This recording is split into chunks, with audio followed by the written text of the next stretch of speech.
Welcome back, everybody. Anaris here with another exciting StarCraft 2 broadcast from the North American BattleNet Invitational between EG.IdrA, spawning as the Blue Zerg up in the top left position, against the Red Protoss EG.HuK, formerly of Team Liquid, down in the bottom right. So if I accidentally say EG.HuK at some point during this, please forgive me. Like I said today, the news just broke. It's still kind of translating it out of my head here that HuK has joined Team Evil Geniuses. Now, let's pay attention to the builds here. So far, we have HuK deciding to send down his probe to the natural expansion. Now, here on Shakura's Plateau, the natural is fairly easy to defend and kind of lends itself towards that forge fast expand style of play. So that's probably what we're going to be looking for here from HuK as he already heads over to scout. Meanwhile, IdrA currently sitting on 10 supply, still waiting for that Overlord, of course. A little bit early to tell exactly what he's going to do. We can pretty much just rule out something like an early X pool, like, 7, 8, something like that. But things he could still do. He could go for 15, 16 hatch, something like that. Could see him go for a metabolic boost. Could see him go that same build as game number 1 where he got that pool first. Let's actually talk about that for a second. Two reasons why I think that was a really good idea from IdrA in game number 1. Number 1, Metalopolis, spawned close by air. Very important to be able to have early defense against Protoss, because when you're going for that expansion, their base is very close. They can drop that pylon at the southeastern portion of their main and have pretty close access to warping in near your natural. But, more importantly, number 2, HuK is a very aggressive player. Okay, IdrA knows this. Most everybody in the StarCraft 2 Team Liquid community knows this as well. So I think going into the game with the mindset, you're just going to go ahead and drop that pool first in case he needs to get out some Zerglings for map control, get out some Zerglings for spine crawlers for defense, and obviously earlier Queen as well as compared to a hatch first build. Then I think overall it's just a wiser move. So good thinking by IdrA. As you see, he is once again going to be going that pool first style of play here on the probe. Actually, look at HuK, man. You see, this is what I mean. Even from the very first stages of the game, using this probe to harass the mineral line, trying to keep IdrA working on seven resource nodes instead of 8 there for the duration of that probe's inhabiting the mineral line. Back down to HuK's base, we see, okay, Forge is going down. That looks good. Second pylon, overlapping coverage there at the Forge. Fairly important. He's going to have to make sure he closes this off here, as this is going to be a little bit vulnerable. Once the units get past that, it's pretty much just free reign in the main base for the first few minutes here. With this pool, HuK or IdrA could decide to throw down some extra Zerglings, but I don't think it's really likely. It's not what we've seen as IdrA's style of play. He really likes to focus on the macro-oriented builds, getting his expansion going, get into lair tech, build up with the forces then, and try to force engagements based on having superior economy and so forth. So, to that end, IdrA is running around, scouting for proxy pylons. Of course, he has that Zergling running around there, one as well there. And, of course, the Overlord going to be popping in to see the process or the state of the natural expansion, check the probe count, etc. Kind of get just a general idea of what exactly HuK is doing. Now, as observers, we could see 2 gateways working. Probably going to be able to get get this wall nice and tight here. I do believe this is 100% tight. Yes, oh, wow, canceling that right there. Actually, that's a very smart move by EG.HuK. The reason he did that, for those of you that don't know, is he wanted to secure the wall against any sort of Zergling harassment before he actually had the cybernetic score. Well, what's the best option? Go for a gateway. I mean, if he needs to let it finish and get some early zealots, then hey, that's fine, but it's certainly better than dropping a second forge there. So now, we just take a look at the income for both players, 29 to 27. Still, HuK is a little bit ahead right now. He's been using his Chrono Boost on the Nexus. Of course, you see he is now saving that up as we speak. But IdrA continuing to drone up, and I do want to point out he's also going for a third base down here, and we see HuK deciding to, ooh, he sees that expansion, decides to drop a pylon here. Oh, this is actually a really nice spot. This will let him warp in, not only up here to harass this expansion, but also down here to be able to have more immediate access and possibly to hold off a counterattack. Just kidding! All that analysis, out the window. HuK doesn't want it anymore. Alright, see how it is, man. See how it is. So, there's the drone transfer. Things are looking all snazzy there for IdrA. As HuK, I mean, hey, he's sitting pretty good as well, continuing to build up the early game. I mean, we're about 7 minutes or so. Both players are actually a relatively equal footing right now. I would say with the addition of this expansion, we're going to see the Zerg player really start to gain an economic advantage. The fact that the Protoss is working on one gas here, where the Zerg is not, it's going to put him a little bit ahead, obviously, but we're going to see that kind of balance out here in the moments to come as EG.IdrA continues to drone, also getting an evolution chamber. Pretty good timing on that, getting those spore crawlers out. The fact that HuK has shown previously he does indeed enjoy those blink stalkers, the gateway focus builds, that Dark Templar would kind of be a natural evolution, a step in the harassment direction.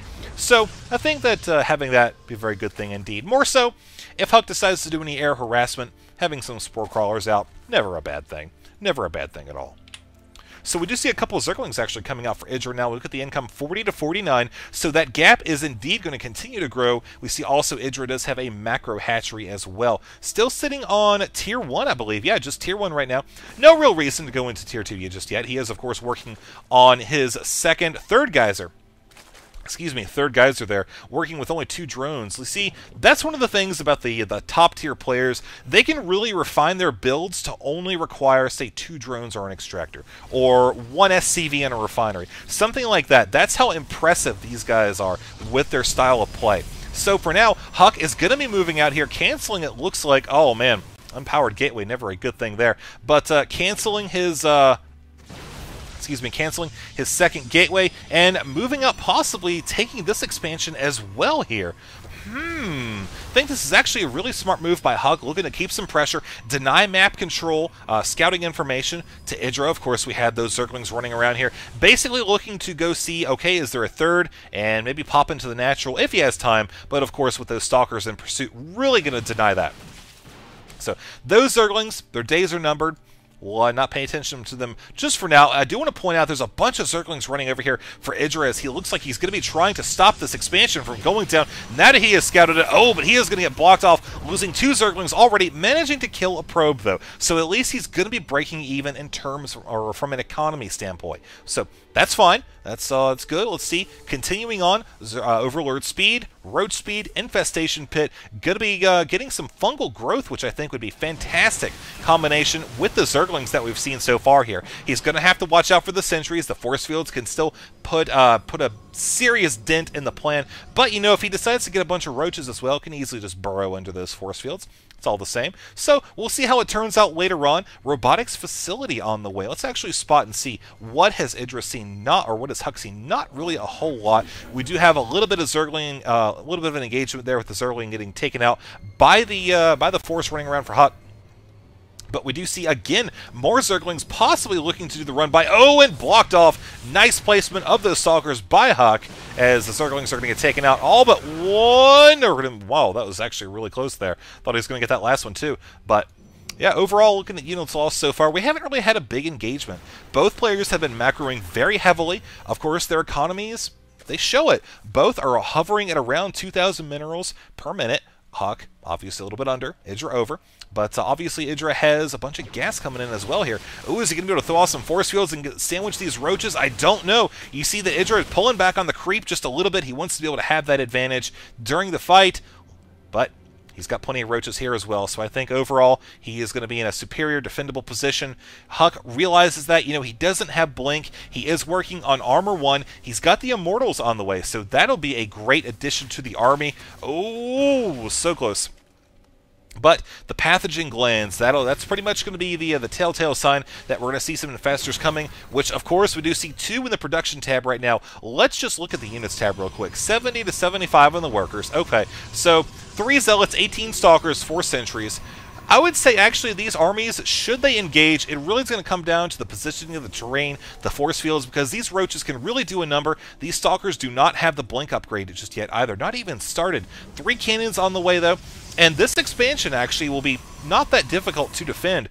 Let's see Zerglings. I'm a little curious to see if he's going to try another run by here.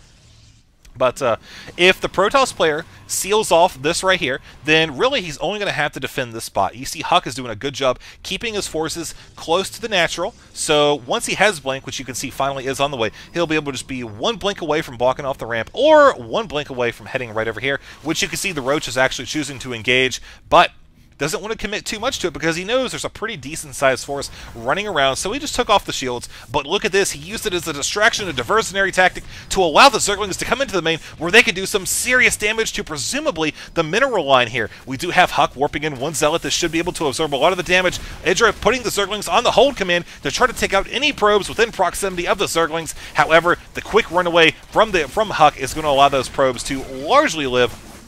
I believe so far, I think he only lost 1 or 2 actually out of all of that. There was 1 probe killed way earlier in the game, but overall not that big of a loss for HuK. We can just take a look at the loss and see the resources there. 1425 to 850. Currently APM 258 to 165. Income still both players hovering above 2,000 per minute, so that is extremely high. These players are going to be able to recover very quickly from a battle. It could go either way, but you see there's a 40 supply cap, or 40 supply in terms of army difference right now. Of course, with the workers being as close as they are, you can pretty much guarantee whatever we have for the next engagement will indeed be quite entertaining. I'm going to be looking for some very sexy fungal growths, hoping to deny the blink micro that HuK is just so popular for. But you know, with these infestors and the sentries, those are going to work very well in his favor as well. So I think EG.IdrA at this point is just thinking if he can do any harassment, that's fine, that's great, but he doesn't want to commit too heavily to it. And of course, we do have HuK deciding to respond down here. Very smart move, I think, because HuK sees the infestors, the Zerglings hanging out way back here. He knew that trying to attack from the rear and sandwich the roaches would have basically caused himself to be in between the 2 armies. Not a good position at all. So more spore crawlers, more spine crawlers. We see that EG.IdrA is once again deciding to throw down some defenses here at this base, and this poor drone just running around, nothing to do whatsoever. But with spore crawlers going down, I think EG.IdrA is just anticipating Dark Templar harassment. Again, he's seen the forces here are 98% gateway focused. Of course, we do have 1 or 2 Immortals and a Colossus in there as well, but by and large, the majority would indicate that that's the path that HuK has decided to go for. And Dark Templar, like I mentioned earlier, would be a pretty acceptable transition, for at least for expansion harassment, which is probably the biggest thing on EG.IdrA's mind right now. Defense, he knows he's in a pretty good spot with all these spine crawlers here littered around the middle of the map, plus the fact that we do have 1 Broodlord, a couple other ones coming in as well here. With EG.IdrA actually going down in supply just a tiny bit, working on several spore crawlers. Let's see, oh, there we go, canceling those out, going over 200 supply, anticipating the next fight could be the big one here, as HuK looks like he's going to be moving out, taking out some of the creep tumors, trying to deny that vision there for the front path. But then pulling back, possibly waiting just to see, okay, what's EG.IdrA going to do? Well, how is he going to react to this? Well, the Zergling's going to get pulled away here. I think they were just hoping to scout, maybe catch a few stray Zealots running, a couple Stalkers, but didn't quite expect all of the Zealots there as well. With Hallucination on the way, I think HuK is going to be in a great spot. He's had all of these sentries building up energy for quite some time. Oh no, losing 2 Broodlords right off the bat. Oh, man, taking him down to 191 supply there. Still almost neck and neck. Obviously, that's going to be replenished very quickly. And with additional Corruptors, he's going to be able to go over 200 again and cap it out around 206, 205, something like that. We do have the Ventral Sacs upgrade. We could be seeing a potential drop here at some point. I would like to see some Baneling drops here. Baneling Rain all over this would be absolutely goo-gasmic. That is one of the most awkward things I've said in a long time, but still, nonetheless, fairly appropriate. Looking at upgrades, Weapons 3 for EG.IdrA, the melee. You see, he doesn't have any weapons upgrades for the roaches, nor does he have any for the air, I think. Yeah, he's just got 1 armor, and is anticipating that blink focus by the Stalkers, and not so much really anything else there. The Broodlords are pretty much just going to be there to keep the Protoss in position and do that heavy damage from afar, kind of the aerial artillery unit.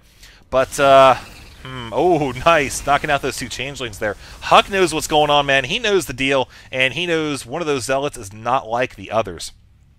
So with Psystorm on the way, we do have Shield level 2, Armor level 3, working on dual upgrades for that. Ventral Sacs continuing on here. Whole bunch of upgrades coming down the line. HuK is still pretty content with just playing very passively right now. We could see that EG.IdrA not so confident in that. He wants to try to force an engagement here in the middle of the map. We see that EG.HuK, I do apologize, is moving out. Hallucinations first. Oh man, this could be intense, folks. We have some Blink Micro, offensive Blink Micro there, actually taking out 2 of the Broodlords. Some very sexy fungal growths landing on top of the Stalkers, which I think ultimately we're going to see HuK come out of this on top, as IdrA's ground army was just annihilated by what HuK fielded today.